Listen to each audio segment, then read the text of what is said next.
Hello and welcome to the show. I am here on Forza Horizon 2 with another rally car build. My vehicle today is the Volvo S60. A lot of people have wanted to see this car turn into a rally car. I'm kind of curious to see how this one does. I do quite like the S60, certainly with a V8 supercar livery on it. It should be an interesting one. It does start off as a lowish A-class car, which means I'm probably not going to have a huge amount of room for upgrades on it. It also is rather heavy to start with. Now, the rules of the series, the cars must be four-wheel drive. Well, the Volvo starts off as four-wheel drive, so we don't need to worry about that. The cars must have the Storm Island off-road tyres, which is going to put it halfway through A-class. We must have the off-road gearbox for some nice, sensible gear ratios, and the off-road suspension, in the hopes that the cars can survive the bumps and the jumps. I think the Volvo should be okay. I don't think we will have too many issues. I mean, it is, for a four-door saloon car, it is relatively low, but things like the F40 got around without too many problems, so yeah, I think we should be alright with the suspension bit. The rest of the parts to make the car into S1 class are up to me. Of course, we'll be going for brakes. Now, weight reduction, how much weight can we get out of the car? That is the question. £708 isn't too bad. It's still going to be a little bit on the heavier side, this car. 2009, I can probably get it down to perhaps 2,800-ish with the other parts. Roll cage, I'm not going to go for a roll cage, I don't think, on this car. How much are we going to add weight-wise? £108. I don't think it's going to be really necessary. A Polestar Volvo, I think, should have a good enough chassis from standard. It's a 2015 car. Yeah, I think we'll be okay. I don't think we will need the extra sort of chassis reinforcement for all that weight. I don't think it's worth it. So we're not going to bother with the roll cage. Now, up next, tyres. How big are tyres can we get on the Volvo? They are 275s on the rear. I perhaps expected a little bigger, or I kind of hoped for a little bit bigger tyres. They're okay. I mean, the Lotus Carlton Subaru BRZ even got up to 285s. I was expecting a little bit better on the tyres, but they're going to have to do it. I'm guessing we'll get the same 275s on the front. Okay. We may be a little bit down on grip. I just have this fear with this being a slightly heavier car and just smaller tyres, we may be struggling for grip a little bit. We're definitely going to be wanting the aero parts, as my concerns with this car are sort of handling at the moment. What's that final thing? It's removing the sort of like the lip spoiler almost that comes with the car from standard. Now we will go with the Forza Aero. Okay, now to the engine parts, I guess. We'll probably come back for driveline and so on if we have a PI or two to play around with. Exhaust, of course, the first thing I put on any of my cars. We can drop out 69 pounds of weight with the exhaust. Yet that's definitely worth it. I'm just looking at the PI and power. We may not be as powerful as I was expecting from this car, as the PI is going up and the power and torque is gradually increasing, but we may actually not have as much power as okay. We'll get valves in and probably the air filter over here. We will, so 400 horsepower, 430 torque. We're just under 2,900 pounds at the moment. Now we've got the big decision of, do we go for the camshafts or do we go for the turbo? What can we get in here? We can go full race camshafts. Doesn't increase the weight, of course. So it's 477 and 450 torque. Or we can go... we can't go quite full race turbo. Or we can go sport turbo. Does increase the weight. It gives me 472 horsepower, but a hell of a lot of torque. That's actually an awful lot of torque. 504 foot-pounds of torque. I think I'm going to go for the turbo. I think it does add a little bit of weight, but all of that torque, I think, is definitely worth it.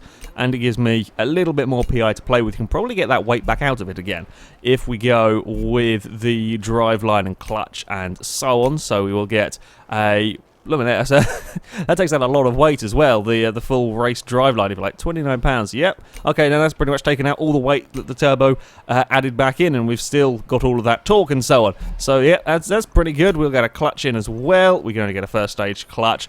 It's only £1, and it's okay. This has not quite got the same power as I expected from the Volvo, perhaps. Yeah, it's okay on torque, but then we look at something like the Buick that had 500 horsepower and 600 torque or almost, which it gives me a slight concern, but there is also another possibility with this car. We saw the Audi TT. The Audi TT was a very similar story. Didn't have very much power. It wasn't particularly impressive sort of power and torque figures-wise, relatively heavy. It's kind of similar to this, really. But that was very, very good handling car. It went very quickly. So perhaps the Volvo is a very good handling car. Maybe the PI is making up for the handling of the vehicle, this, compensating it by not having as much power in S1 class. My concerns are with the tyres, though. We may be slipping and sliding a bit around on the dirt. But there is only one way to find out this, and that is to take the Volvo around the Forest Brawl circuit. It's a horrible, dreary night when I load into Storm Island. Fortunately for our race, it'll be lovely, bright sunshine. But yes, I will have 5 laps to get around the Forest Brawl circuit as quickly as possible. Our current leader is the R34 Nissan Skyline with a 57.6, and I think we're going to be struggling with the Volvo to beat that time. Perhaps we're going to be, I think we can get under the 1 minute. I think the Audi TT is going to be the sort of thing that the Volvo is looking at. Audi TT is a 59.6. That's probably about right sort of target area for this Volvo to be going. To be fair, getting into the 59s, it is a very, very crowded section of the table around there. So yeah, if we can get under the 1 minute mark, I think the Volvo will be doing pretty well. Turn 1, and we do get that, there's just that oversteer. It's just sort of starting to kick in a little bit through there. I would much rather the car had understeer. Ooh, I got a little bit carried away through through that corner. Never mind. Now, are we going to have a nice landing car? I really like a nice landing car. Yes, we are. After however many weeks of cars having issues down there. Ooh, the Volvo does now land nicely, but I get a big slide through that section. That's not what we want to be doing whatsoever. It's very fast through that second to last corner. I can definitely take some more speed through there. Okay, that's quite promising in the Volvo. Right, it's, what was the record that the Dodge set? 110 miles an hour, I think? We're going to see if we can beat that in the Volvo. It lands the main jump lovely as well. Okay, we may struggle for straight line speed, although it doesn't look like it much, actually. No, we're not struggling at all with straight line speed. That's 138 miles an hour. Yeah, my thought was, we're a little bit down on power and so on, a bit of a heavier car. It may struggle potentially a little bit with speed, but nope, that is not the case whatsoever. You can just feel that it doesn't quite have the grip as some of the cars. The back end is just wanting to wiggle around, but it is landing these jumps nicely. I'd want to carry the speed, but it's quite... Ooh, and there. That's when the tyres just are not quite enough. There is not quite enough grip coming from my Volvo. Can I be flat out through here? Very, very almost. That is a lot of grip through the second to last corner. There seems... It's sort of the low speed, sort of the long low speed corners we can have issues with. That high speed turn is really good, but other places there's just it's so close to being really amazing. This car, so close to being really amazing. I'd just like it to stop oversteering just that little bit, so I could be a bit more confident perhaps with the vehicle. We can, you see, when we try to be flat out down there, the back end is wiggling. It just keeps wanting to get away from me at the critical points around the lap. Can we get a good run out of here? It's okay.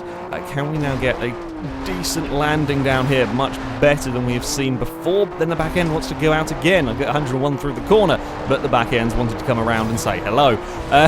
Second to last corner, how much speed can we take through here? That's a lot of miles an hour. That was like 114, I think, at one point on turn-in, and it had the grip to deal with it. It's going to be pretty quick from the Volvo this lap around. If I don't bodge up the jump, and the Volvo's been very good through here, which it is this time around, we should definitely get under the 1 minute on this particular lap. It's a 58.2 from the Volvo S60. That is a bloody fast lap. There I was thinking it wasn't going to challenge the Nissan. Oh, big slide into turn 1. I like this car. I like this car a lot. If only it had sort of 295, 305 tyres on it, dear God, this would be fast. If you get it just right, there is a lot of speed can be got from this vehicle. It's just such a shame when the back end is just constantly wanting to move around. And see down there again, we're just struggling for grip. I've turned in a little bit too soon there. We're going to have a big moment on the banking. All right, one more lap. One more lap. I'm out very wide at the final turn. Can we get this car into the 57s? It's going to be a tall order. I shall definitely give it a shot, though. Come on, Volvo. We've already displaced the Nissans from the podium domination. Can we go and make a real upset? I did not expect this car to go as quick. I mean, I know the S60 is good. I tried to push quite hard into turn 1. We were a little bit wide. It's not the worst thing I've done in turn 1. We haven't ended up out of the trees. I pushed it too hard down here.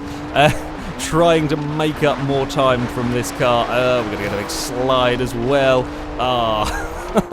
It's gone, I think. It's completely gone. The problem is when you start pushing this car really hard, it just doesn't quite have that grip. The Volvo is a mighty impressive car. The Volvo, I really never thought it was going to go quite this quickly. But a 58.2 from the S60 is really very impressive. It just slides too much. There is just not quite enough grip for some of these corners. The second to last turn, it is fantastic, as quick if not quicker through there than the Daytona, and that is saying something because the Daytona was impressive. The Daytona, let's not forget, had those massive tyres on it as well. The Volvo, though, well, that is a second place for the S60. It goes 0.2 of a second faster than the Ford RS 200. That's a mighty impressive time from this car, and it's a car that, in all honesty, is too slidey for me. It's only a little bit too slidey. It's certainly not the worst car for oversteer. It's not like the Nissan Juke or the Ford Escort. It is.